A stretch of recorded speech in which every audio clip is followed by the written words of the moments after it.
Welcome to citizens pulse. నేను మీ రాజేష్.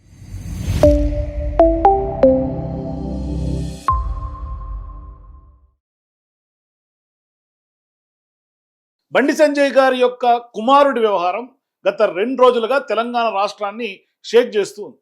మరోవైపు ఇప్పటిదాకా బండి సంజయ్ తనయుడిగా ఉన్నటువంటి బండి భగీరథ్ ఎక్కడున్నారు, ఎవరు కాపాడుతున్నారు, ఎందుకు అరెస్ట్ చేయలేదు, మరి దేశంలోనే అత్యున్నత పదవిలో ఉన్నటువంటి ప్రధాని నరేంద్ర మోదీ తాజాగా తెలంగాణలో అడుగు పెడితే ఇవాళ మోదీ సహచరణ, అట్లాగే ఇవాళ సీఎం రేవంత్ రెడ్డి పక్కన ఇవాళ బండి సంజయ్ ఇవాళ ఇటువంటి నవ్వుతున్నటువంటి మొమెంట్స్ చూస్తే, అట్లాగే కొన్ని అంశాలు అంటే నరేంద్ర మోదీ తెలంగాణకు వచ్చినటువంటి నేపథ్యంలో ఇవాళ కేంద్ర మంత్రిగా సహాయ మంత్రిగా ఉన్నటువంటి బండి సంజయ్ యొక్క తనయుడి వ్యవహారం పెద్ద ఎత్తున దుమారం రేపుతోంది. కానీ ఇవాళ ఆయన మాత్రం నాకు సంబంధమే లేదు అన్నట్టుగా, పార్టీకి చెడ్డ పేరు రాదు అన్నట్టుగా పెద్ద ఎత్తున ఒకవైపు మాట్లాడుతూనే ఇప్పటిదాకా ఎఫ్ఐఆర్లో ఆలస్యం జరిగినటువంటి వ్యవహారమైనా, లేకుంటే ఈ కేసు ముందుకు కదలనటువంటి వ్యవహారం తీసుకున్నా, లేదు ఇప్పటిదాకా అరెస్టు జరగనటువంటి వ్యవహారం తీసుకున్నా ఎవరు కాపాడుతున్నారు అన్న చర్చ ప్రధానమైనటువంటి రాజకీయ సర్కిల్స్ లో వినిపిస్తుంది. అట్లాగే చాలా మంది తెలంగాణ ప్రజలు కూడా ఇవాళ మాట్లాడుకుంటున్నారు. అదే ఇవాళ ఈ యొక్క బాధితురాలకి న్యాయం జరగాలి అంటే ఖచ్చితంగా బండి సంజయ్ కుమారుడు కాకుండా ఇంకెవరు ఉంటే కూడా పోక్సో చట్టం కింద చాలా సీరియస్ గా పోలీసులు రియాక్ట్ అయ్యి ఉండేవాళ్ళు. కానీ ఇవాళ ఎందుకు రియాక్ట్ కావట్లేదు అనే అంశం ప్రధానమైనటువంటి డిస్కషన్ జరుగుతోంది. ఒకవైపు ఇవాళ రాష్ట్రానికి హోంశాఖ మంత్రిగా ఉన్నటువంటి రేవంత్ రెడ్డి గారి పక్కన ఇవాళ బండి సంజయ్ గారు కేంద్ర మంత్రి హోదాలో కూర్చొని ఈ విధమైనటువంటి నవ్వుతూ ఉంటే బాధితురాలకు న్యాయం ఎట్లా జరుగుతుంది అన్న అంశం ఇవాళ ప్రతిపక్షంలో ఉన్నటువంటి బీఆర్ఎస్ పార్టీ నాయకులు మాట్లాడుతున్నారు. లేదు ఇవాళ కొంతమంది మహిళా సంఘాలు, ముఖ్యంగా మహిళా సంఘాల నాయకులందరూ కూడా ఇవాళ పెద్ద ఎత్తున గగ్గోలు పెడుతోంది. నిన్న కూడా చాలా మంది మహిళలు పేట్ బషీర్బాగ్ పిఎస్ ని ముట్టడించినటువంటి నేపథ్యం ఉంది. ఇక బీఆర్ఎస్ విద్యార్థి లోకం కూడా ఇవాళ తిరగబడుతోంది.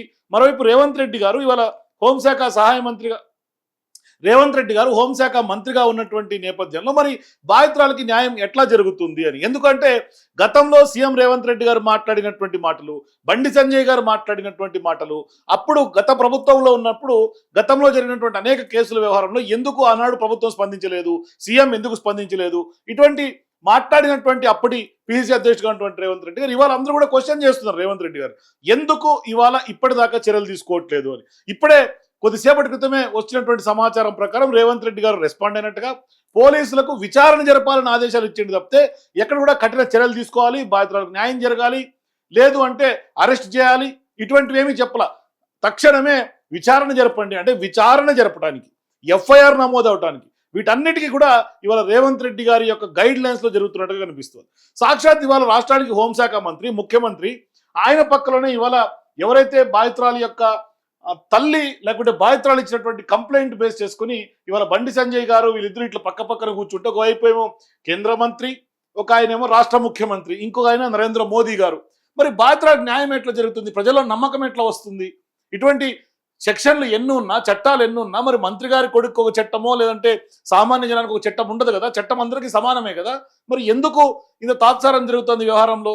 ఆఖరికి ఎఫ్ఐఆర్ ఇక్కడ కేసు కంప్లైంట్ తీసుకోవడానికి కూడా సుదీర్ఘమైనటువంటి నిరీక్షణ పోలీస్ స్టేషన్ దగ్గర, పేట్ బషీర్బాగ్ పిఎస్ దగ్గర వెయిట్ చేయాల్సి వచ్చింది బాధితురాల కుటుంబం అంతా కూడా. మరోవైపు ఇక్కడ ఎఫ్ఐఆర్ కట్టేదానికి కూడా కొంత ఆలస్యం జరిగింది. మరోవైపు ఇక్కడ పేట్ బషీర్బాగ్ పిఎస్ లో కంప్లైంట్ ఇవ్వడానికంటే ముందే ఇప్పుడు అక్కడ కరీంనగర్ లో హనీ ట్రాప్ కింద కేసు నమోదు చేసినటువంటి దాఖలా మనకు కనిపిస్తుంది. అంటే ఇదంతా ఎవరి గైడెన్స్ లో జరిగింది, ఎవరు పోలీసుల్ని ఆపారు అనే చర్చ కూడా బలంగా సాగుతోంది ఇవాళ. అయితే ఒకసారి ఇది చూడండి. సాక్షాత్తు కేంద్ర సహాయ మంత్రి బండి కొడుకు బండి భగీరథ మైనర్ బాలికను అత్యాచారం చేసినట్టు ఫోక్సో చట్టం మీద కేసు నమోదైతే అటువంటి కేంద్ర మంత్రిని తీసుకొచ్చేసి పక్కన కూర్చోబెట్టుకున్నాడు ప్రధానమంత్రి. ఇటు పక్క ముఖ్యమంత్రి, అటు పక్క ప్రధానమంత్రి, మధ్యలో ఈ యొక్క బండి సంజయ్ కూర్చోబెట్టుకున్నారు. ఇక న్యాయం బాధిత బాలికకు న్యాయం ఎట్లా జరుగుతుంది? దేశ అత్యున్నత పదవిలో ఉన్నటువంటి ప్రధానమంత్రి అక్కడ ఉంటాడు, రాష్ట్రంలో అత్యున్నత పదవి ముఖ్యమంత్రి ఉంటాడు, పక్కన అటువంటి ఆ కీచకుడి తండ్రి కేంద్ర సహాయ మంత్రి కూర్చొని ఉంటాడు. ఇక పోలీసు వ్యవస్థ ఎట్లా పనిచేస్తుంది, స్వచ్ఛందంగా ఎట్లా పనిచేస్తుంది, ఎట్లా న్యాయం జరుగుతుంది? ఇది నిజమే కదా. బీఆర్ఎస్ పార్టీ నాయకులు ఎన్ఆర్ఐ తిరుపతి రెడ్డి మాట్లాడినటువంటి వ్యాఖ్యలు ఎక్కడ తప్పుపట్టాల్సింది లేదు. ఖచ్చితంగా కూడా ఇవాళ అంత అత్యున్నతమైనటువంటి పదవుల్లో ఉన్నటువంటి వ్యక్తుల మధ్య కేంద్ర మంత్రి బండి సంజయ్ గారు అక్కడ ఉంటే ఇవాళ ప్రజలకు ఏం మెసేజ్ ఇచ్చినట్టు? మరి ఇవాళ ఒకవేళ బాధితురాలకి న్యాయం జరుగుతుంది ఎట్లా ఆశించాలి? నిజమే అసలు కేసులో పూర్వపరాలు ఏంటి? ఎందుకంటే నిన్న ఆర్ఎస్ ప్రవీణ్ కుమార్ గారి యొక్క వీడియో చూసిన తర్వాత చాలా విషయాలు ఆ యొక్క కుటుంబ సభ్యులు షేర్ చేసుకున్నటువంటి అంశాలు గనక వింటే నిజంగా ఒక రకమైనటువంటి జిగుప్స కలుగుతుంది. ఎందుకు అంటే మరి బండి సంజయ్ గారు పైకి మేకవన్న పులిలాగా ఉన్నటువంటి బండి సంజయ్ గారు ఇవాళ లోపల ఏం జరిగింది? ఆయనే స్వయంగా ఇవాళ బెదిరింపులకు పాల్పడ్డాడు. ఒక జర్నలిస్టు దానికి కొంతంతా కూడా సపోర్ట్ చేశాడు, లేకుంటే ఆ కుటుంబాన్ని వాళ్ళ ఇంటికి తీసుకెళ్లాడు. ఇవాళ సీసీ కెమెరా విజువల్స్ బయట పెట్టండి అంటూ కూడా ఆర్ఎస్ ప్రవీణ్ కుమార్ చేసినటువంటి వ్యాఖ్యలు, ఆ యొక్క కేసుకు సంబంధించి ఆ తల్లితో మాట్లాడినటువంటి అంశాలు ఇవాళ బయటికి చెప్తా ఉంటే నిజంగా చాలా బాధ అనిపిస్తా ఉంది. మరి ఇంత జరుగుతూ ఉంటే మరి న్యాయం ఎట్లా జరుగుతుంది?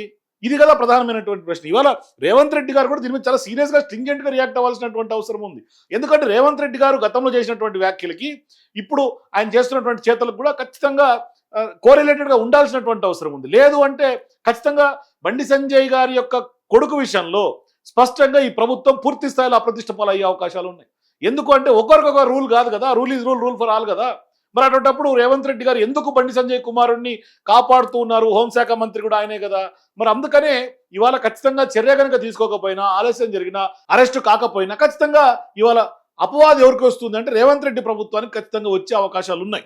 ఇది ఆర్ఎస్ ప్రవీణ్ కుమార్ గారు దీన్ని సుదీర్ఘమైనటువంటి వీడియో బయట పెట్టారు. 32 నిమిషాలు కేసులకు సంబంధించినటువంటి అన్ని అంశాలు స్పష్టంగా చెప్పారు. ఆయన డిమాండ్ ఒకసారి వినండి. ఒకప్పుడు V6 లో పనిచేసిన ఒక జర్నలిస్టు గత 3 సంవత్సరాల నుంచి బీజేపీలో అధికార ప్రతినిధిగా పనిచేస్తున్నారు. ఈ సంగప్ప గారు ఏప్రిల్ నెలలో 22 నుంచి 20వ తారీఖు మధ్యలో ఈ సంవత్సరం ఈ బాధిత కుటుంబం దగ్గరికి వెళ్ళి వాళ్ళందరితో మాట్లాడి వాళ్ళందరినీ తీసుకొని హైదరాబాద్లో జూబ్లీ హిల్స్ లో నివాసం ఉంటున్న బండి సంజయ్ గారి ఇంటికి వీళ్ళను తీసుకుపోయినరు. ఆ అమ్మాయి తన బాధంతా వెళ్ళబుచ్చుకున్నది. ఇగో మీ కొడుకు నన్ను ఈ విధంగా చేసిండు, ఇగో వీడియోలు ఇట్లున్నాయి, చాటింగ్లు ఇవి ఉన్నాయి, అవన్నీ ఉంటే బండి సంజయ్ గారు చెప్పింది ఏందా అంటే అమ్మ నాకు చెప్పిందండి. బండి సంజయ్ గారు చెప్పింది ఏంటంటే మీరు మీ బిడ్డ ఎంతమందితో తిరిగిందో ఏందో నాకు తెలియదు, నేను మాత్రం దీనికి ఒప్పుకునే సవాలే లేదు. ఇంకోటి కూడా మీకు ముచ్చట చెప్పాలనుకుంటున్నా, నేను మా బీజేపీ పార్టీ నన్ను బీజేపీ రాష్ట్ర అధ్యక్షుడి పదవి నుంచి తీసేస్తే నా కోసం 8 మంది ఆత్మహత్య చేసుకున్నారు. ఇంకా నా సంగతి ఏందో మీకు అర్థమైంది కదా. రేపు మీ మీద ఏం జరిగినా అమ్మలా నేను రెస్పాన్సిబుల్ కాదు, నకరాలు చేయకూరి, ఇక్కడ నుంచి వెళ్ళిపోండి, ఏదైనా సెటిల్ చేసుకుందాం అని చెప్పి భయపెట్టించి పంపించిందట. ఇది సంగప్ప గారి సమక్షంలో జరిగింది. ఆ మహిళ చెప్పింది నాకు. ఇవాళ నేను హైదరాబాద్ పోలీస్ కమిషనర్ గారిని, డీజీపీ గారిని డిమాండ్ చేస్తా ఉన్నా, బండి సంజయ్ గారి ఇంటి దగ్గర ఉండే సీసీటీవీ కెమెరాల ఫుటేజ్ అర్జెంటుగా తీసుకోండి. సో ఆ బాధితురాలు ఏ విధంగా అయితే బాధపడిందో, ఏం జరిగిందని చెప్పిందో, ఇవాళ బండి సంజయ్ గారు కూడా బెదిరింపులకు పాల్పడ్డారు అంటే నిజంగా ఒక కేంద్ర మంత్రిగా ఉన్నటువంటి ఆ యొక్క బాధ్యతాయుతమైనటువంటి పదవిలో ఉన్నటువంటి బండి సంజయ్ గారు ఏ విధంగా రియాక్ట్ అయ్యేది ఉండే, ఆ యొక్క కుటుంబానికి న్యాయం చేసేది ఉండే. మరి అటువంటి సొంత కొడుకు ఇంత కీచక పర్వం తెరలేపితే వాళ్ళు వచ్చి స్పష్టంగా జరిగిందంతా కూడా మొరబెట్టుకుంటే ఈయన చేయాల్సినటువంటి పని ఏంటి? న్యాయం చేయకపోగా బెదిరింపులకు పాల్పడి ఇవాళ మీకు ఏం జరిగినా నాకు సంబంధం లేదని చెప్తున్నారు అంటే ఎక్కడికి పోయింది చూడండి కథ. ఇక నిన్న ఇదే బండి సంజయ్ గారు నిన్న నరేంద్ర మోదీ గారి యొక్క సభలో ఎంత ఎమోషనల్ డ్రామా పండించిందండి పెరేడ్ గ్రౌండ్స్లో.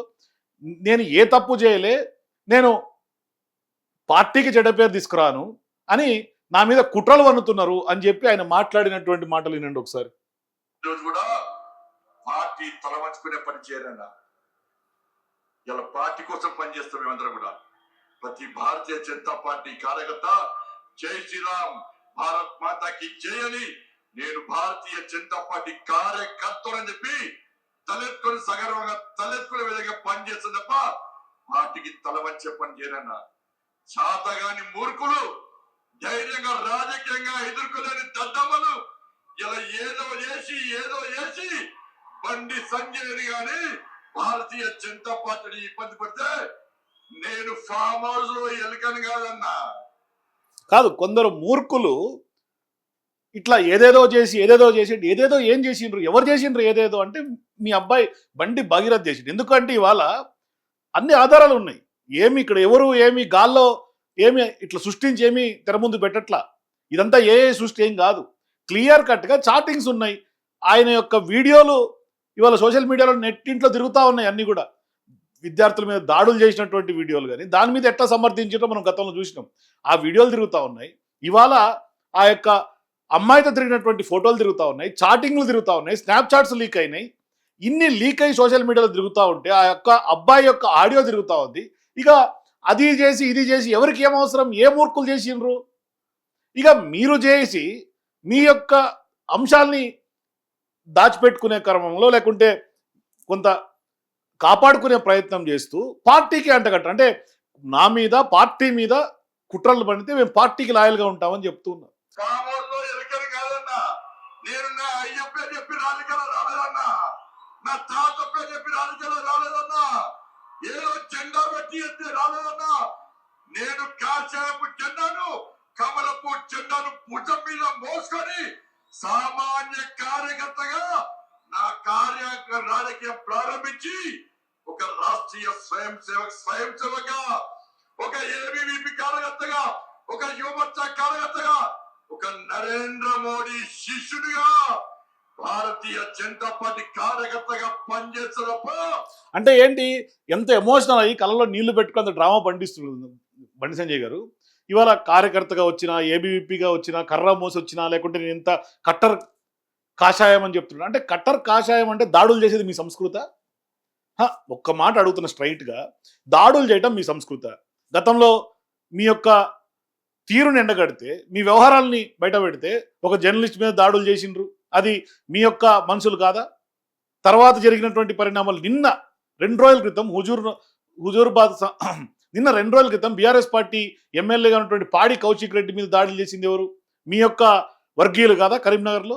మరి ఆ దాడికి మీకు సంబంధం లేదా? అంటే ఎవరు ఏం మాట్లాడినా దాడులు చేస్తాం, ఇటువంటి సంస్కృతి మేము ప్రోత్సహిస్తామంటే సరే, కనీసం ఆ దాడులు మా వాళ్ళు చేయలేదు అని ఖండన కూడా ఎక్కడ లేదు కదా ఇప్పటిదాకా. సరే, ఒకవేళ దాడి జరిగింది ఎవరో చేసి ఉండరని అనుకుందాం, కానీ అది మీరని మాకు సంబంధం లేదని ఎందుకు చెప్తలేరు? మరి ఇంత జరుగుతూ ఉంటే మరి రేవంత్ రెడ్డి గారు ఎందుకు ఓపెన్గా సహకరిస్తున్నారు మీకు? ఇది స్ట్రైట్ క్వశ్చన్ అందరూ అడుగుతూ ఉన్నారు. ఇవాళ అదే వేరే కేసుల్లో అయితే ఇప్పటికే తెలంగాణ రాష్ట్రంలో క్రైమ్ రేట్ పెరిగిపోతూ ఉంది. ఇవాళ క్రైమ్ రేట్ పెరుగుతూ ఉంటే మీరెందుకు హోంశాఖ మంత్రిగా రాష్ట్ర ముఖ్యమంత్రిగా సహకరిస్తున్నారు? ఇవాళ కాంగ్రెస్ పార్టీకి సంబంధించినటువంటి నాయకత్వం ఎవరు కూడా ఈ కేసు గురించి ఎక్కడ మాట్లాడినటువంటి దాఖలాలు లేవు. ఎందుకు కాంగ్రెస్ పార్టీ మౌనం వహిస్తోంది? ఇది ఇవాళ కాంగ్రెస్ పార్టీ జాతీయ స్థాయిలో ఐఎన్సీ ఇండియా నుంచి ట్వీట్లు లేకుంటే వస్తా ఉన్నాయి తప్పితే స్థానికంగా ఉన్నటువంటి కాంగ్రెస్ పార్టీ ఏమైంది? ఎందుకు మీరు ఓపెన్గా సహకరిస్తున్నారు ఇటువంటి క్రైమ్స్కి? నిజంగా సరే, ఏం జరిగిందో వాస్తవాలు బయట పెట్టండి. పోలీసులు మౌనంగా ఉన్నారు, ఎఫ్ఐఆర్ కాపీ బయటికి రావట్లేదు ఇప్పటిదాకా. ఇవాళ ఏం జరిగిందన్న విషయాన్ని కూడా స్పష్టంగా ప్రజలకు తెలియకుండా అంత గోప్యంగా ఉంచాల్సినటువంటి అవసరం ఏంటి? ఇవాళ ఆర్ఎస్ ప్రవీణ్ కుమార్ గారు బయట పెడతా ఉంటే డీటెయిల్స్ అని తెలుస్తూ ఉన్నాయి, కానీ లేకుంటే అసలు పోలీస్ డిపార్ట్మెంట్ ఎందుకు మౌనంగా ఇవాళ ఉన్నటువంటి పరిస్థితి? కాంగ్రెస్ పార్టీ అధికార పార్టీ కదా. ఇవాళ అదే అనసూయ గురించో ఇంకోరి గురించో మరోరి గురించో సోషల్ మీడియాలో ట్రెండింగ్గా ఉన్నటువంటి అంశాల గురించో మాట్లాడడానికి కాంగ్రెస్ పార్టీ మహిళా నాయకులు ఎగేసుకుంటారు కదా. కొంతమంది పేర్లు నేను చెప్పను, కానీ మరి ఇవాళ ఎందుకు కాంగ్రెస్ పార్టీ మహిళా లోకం సైలెంట్గా ఉంది? ఈ యొక్క బీజేపీకి సంబంధించినటువంటి నాయకత్వమైన మహిళా మోర్చా నాయకులు ఎక్కడ పోయారు బీజేపీలో? ఇవాళ బాధితురాలకి న్యాయం జరగొద్దా? అంటే బండి సంజయ్ గారి యొక్క కుమారుడు ఉంటే మనం అందరూ కూడా సైలెంట్ అయిపోయి బాధితురాలకు అన్యాయం చేద్దామా? న్యాయం చేయాల్సినటువంటి బాధ్యత ఇవాళ మహిళా లోకానికి లేదా? తెలంగాణలో రాజకీయంగా ఉన్నటువంటి మహిళలకు లేదా? అదే సామాన్యులకైతే మాత్రం ఒక లెక్క, కేంద్ర మంత్రి కుమారులు కొంత నిందితులుగా ఉంటే ఒక లెక్కన. సరే, ప్రూవ్ అవుతుందో సెకండరీ, కానీ బాధితుల పక్షాన్ని నిలబడాల్సినటువంటి అవసరం ఉంది కదా అంటున్నా.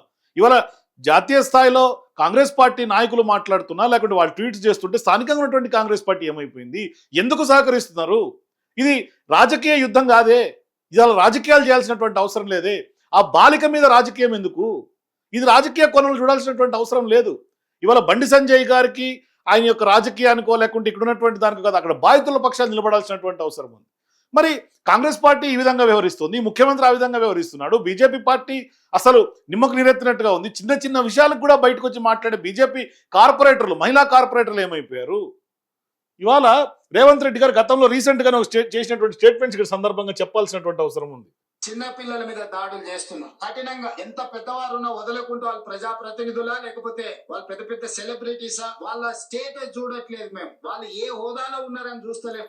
మరి ఎందుకు ఈ హోదాలు చూస్తలేమని చెప్పినటువంటి రేవంత్ రెడ్డి గారు ఆయన మాటల మీద నిలబడాల్సినటువంటి అవసరం ఉంది కదా. ఇవాళ ఎక్కడెక్కడో నుంచి పట్టుకొస్తారు కదా, సోషల్ మీడియాలో వచ్చిన ట్వీట్ వేస్తే పట్టుకొస్తారు కదా. మరి ఇవాళ బండి భగీరథ్ ఎందుకు స్టేషన్ తీసుకురాలేకపోతుంది మీ యొక్క పోలీస్ వ్యవస్థ? ఇది నిజంగా ఒక రకంగా ఒక ఛాలెంజ్ రేవంత్ రెడ్డి గారికి. ఈ యొక్క ఛాలెంజ్ని ఖచ్చితంగా ప్రూవ్ చేసుకోవాల్సినటువంటి అవసరం ఉంది, లేకుంటే అబాస్పాలు అవుతారు ఆయన.